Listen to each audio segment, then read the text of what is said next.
So here's your World Hockey Association update for the week. Not a lot of detail, but we'll get into a little bit of stuff. Things seem to be progressing, although probably not quite as smoothly as those in charge would like. But then again, what would you expect with a startup like this? We'll try and go sort of chronologically if we can on this. Monday, the league announced that its franchise number has swelled from 10 to 12, with teams being awarded to the province of Ontario in Canada and the New England region of the United States. The Ontario club was to be located in Hamilton and was headed up by a couple of Torontonians, a fellow by the name of Doug Michel and a 23-year-old Jim McCreath, who was active in Junior B hockey in Toronto. These two want to build an arena, and they have location and apparently are acquiring land at the corner of Barton Street East and Highway 20, which is Centennial Parkway in East Hamilton. The pair say they've already purchased the property from a St. Catharines resident, Basil Griffiths, I think his name was. Now, as the week went on, we found out there seemed to be quite a bit of resistance on the part of the city of Hamilton, and they assured the hockey guys that no money from the city would be forthcoming to spend on this rink. They were going to have to do it with their own funds or not at all. Now, Doug Michel said that's just fine with him. He had lots of backers, and his hope was that once the rink and the hockey team were in place and up and running, he wanted the city to actually take over the building and run it themselves. This New England WHA franchise was granted to Howard Baldwin, a businessman from the area. He wanted to put the club originally in Providence, Rhode Island, but the folks who run the Civic Center Arena there want no part of the WHA. They feel it would be a detriment and a slap in the face to the present tenant, the longtime tenants, that is, the American Hockey League, Providence Reds, and the city of Providence does not want to damage that relationship. There was a hockey banquet of some description this week in Saskatoon, and the World Hockey Association's Canadian contingent was out in full force, and we have some quotes from Misters Ben Hatskin, Wild Bill Hunter, and Scotty Monroe. Hatskin, of course, is the WHA Winnipeg guy. Bill Hunter will have the team in Edmonton, and Scotty Monroe will probably be running the team in Calgary. Hatskin started off by saying, wait until after the 1972 Olympics. We didn't call this thing the World Hockey Association just for the fun of it. This name actually has a meaning. We'll be going after European teams, and they're interested. Wouldn't you like to see the Russians playing Winnipeg? Bill Hunter says that this WHA league is the greatest thing that's happened to hockey in Canada ever. It took the National Hockey League 40 years to get 3 Canadian cities under its wing. In just 1 month, the WHA now has 4. And Scotty Monroe, who's the general manager coach of the Calgary Junior A team, is going to have that role with the WHA squad. Scotty says we won't go with an option clause in the players' contracts at all. Instead, the league will rely more on long-term contracts.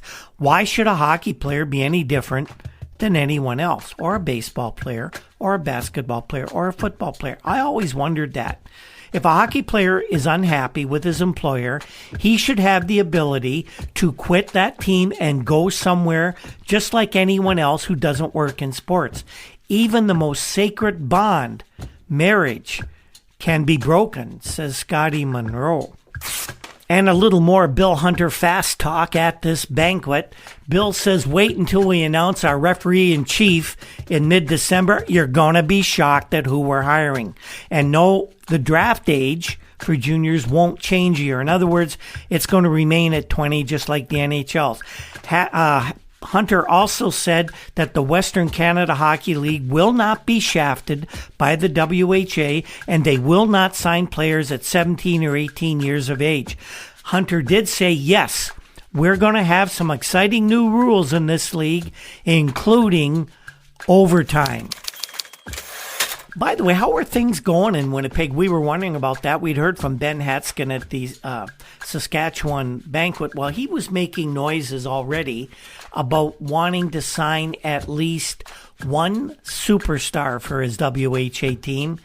And at that point, it was all but certain that former broadcaster Anna Stukas, known mainly for his football prowess in his younger days, that he was going to be the first general manager of the Winnipeg Hockey Club.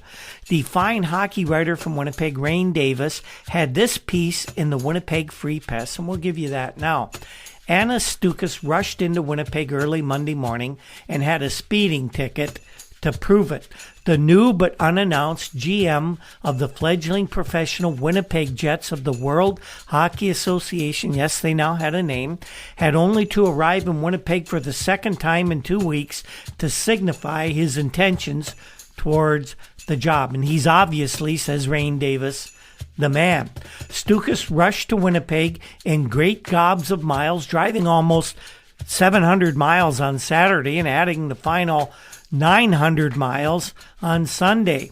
Stukas said, "It doesn't bother me a bit to miss the Grey Cup. It could be a rough one again. I mean, all the punks ganging up out there. The style in Vancouver is for a kid to leave $25 bail money with his friend, then go downtown to raise a little hell.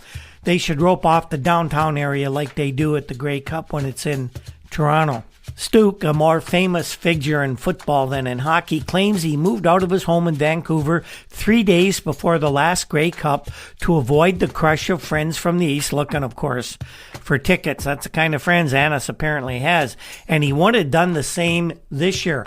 His wife and daughter will leave Vancouver Saturday, all on their way to Winnipeg. While Stukas checked his new office, President-owner Ben Hatskin was arriving in Saskatoon after a whirlwind tour that had taken him to Edmonton, Calgary, Regina, and Miami since last Monday. Hatskin visited the Jets office for a little bit, actually a couple hours on Monday, before he left once again, this time for parts unknown. Meanwhile, Stukas is wondering how he goes about paying his ticket, picked up just outside of Brandon, for nudging over the 60-mile-an-hour speed limit. He was clocked at 74. Stuk said, "Does this mean I'll have to go back to Brandon, or can I spend the next few days to find a place for us to live here in Winnipeg?"